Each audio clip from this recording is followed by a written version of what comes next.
What's happening, guys? Welcome back to Get After It DIY. We're going to do something today that I think most DIYers get wrong, or they skip it all together. They make a huge mess and then they have a long time of cleaning it up. They get real frustrated by doing it. And what is it?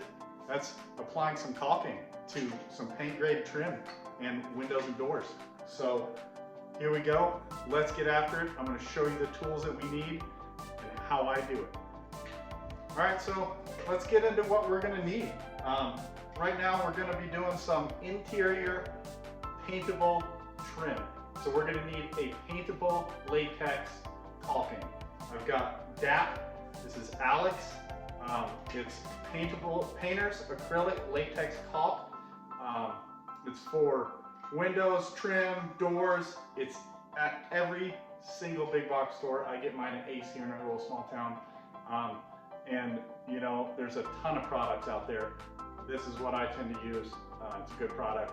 25 years, I've never had a problem with it. Easy to work with, easy cleanup, and yeah, just like that product. So next thing you're gonna need is a caulking gun. This one is a dripless, which means that you don't have a little button on the back here to release the pressure to stop the caulking from going out.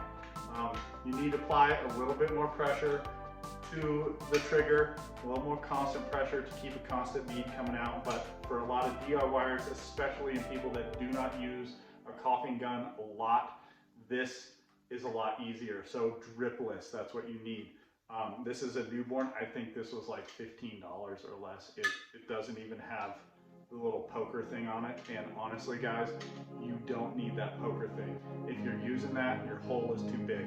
So next thing we're going to need is a little paintbrush. We're going to use this.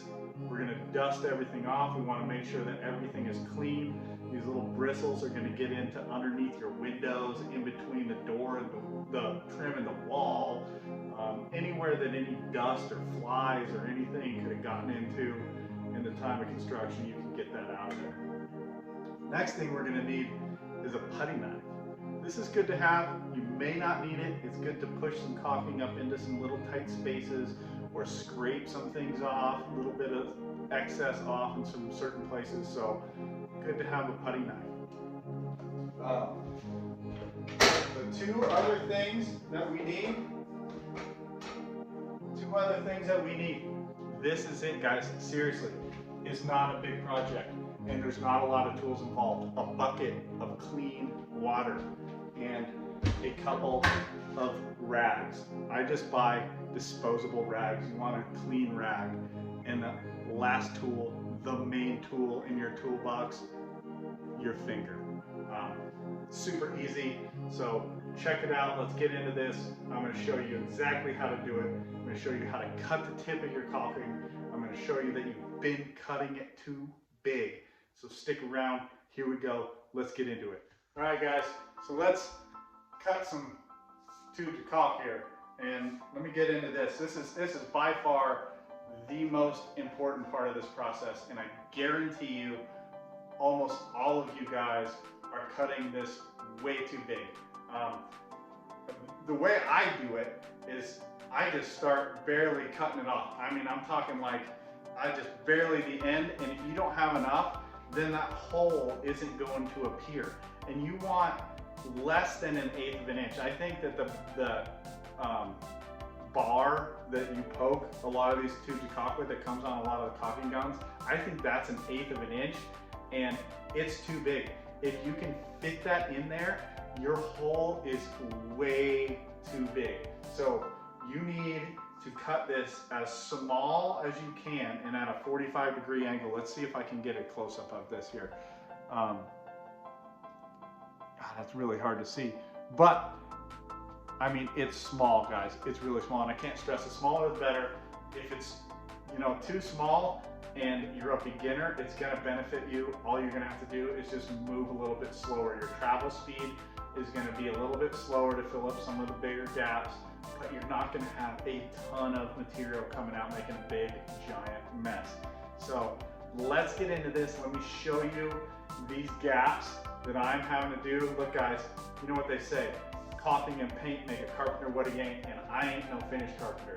So I'm going to show you guys how I hide a lot of my mistakes. I guess you wouldn't really call them mistakes, but how I hide my amateur trim work. We're in a shed cabin is what I've built here. It's all DIY, nothing square, nothing level, nothing's plumb. So I got some gaps. So let me show you how to hide them up and make everything look super good.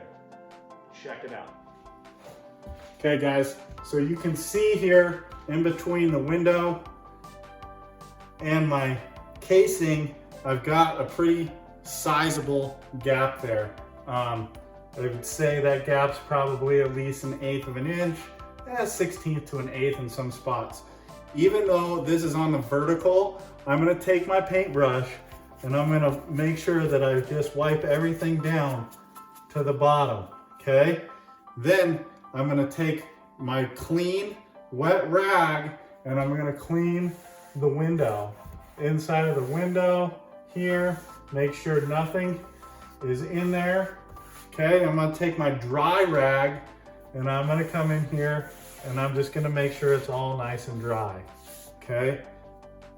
Super simple, super easy, do it every time. Consistency is everything when you want a good quality product. The next thing we're gonna do is we're just gonna come in here, we're gonna make sure that the angle of our caulking gun is right there in the center of our area, and we're just gonna go, I like to go down as much as I can. We're gonna go slow, and look at that.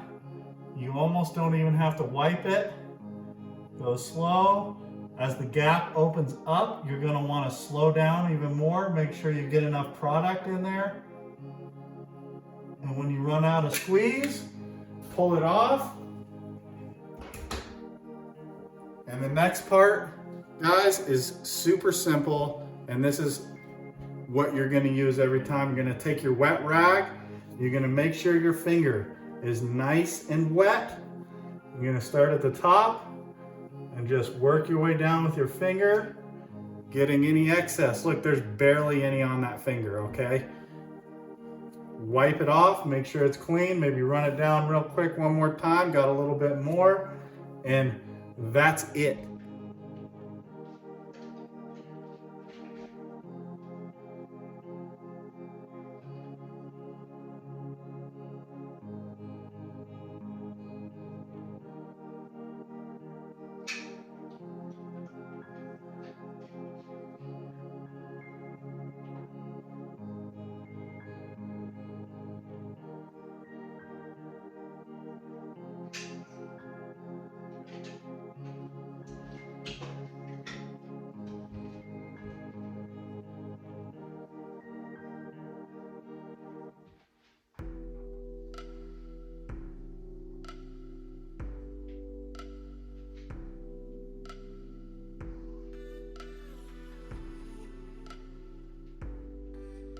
All right, so that was it.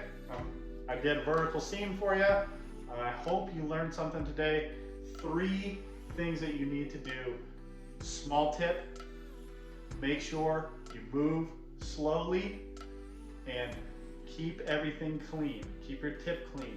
If you've got some excess coming and rolling over the tip, stop right there, pull the caulking gum off, clean the tip off, and then start again. This stuff is water cleanup, so even if you mess up one window, just clean everything off with water, make sure it's all nice and clean, all the caulking's gone, let it dry up, and then come back and do it again. And I guarantee you, after 1 or 2 windows, maybe 30 minutes to an hour of practice of screwing a couple things up, you guys will be pros and you'll be teaching your friends how to do it. And I hope you tell them where you learned it. So right here at Get After It DIY, hit the subscribe button, please like, and I will hope that I see you on the next video. I'm going to try and do a lot of these things in here.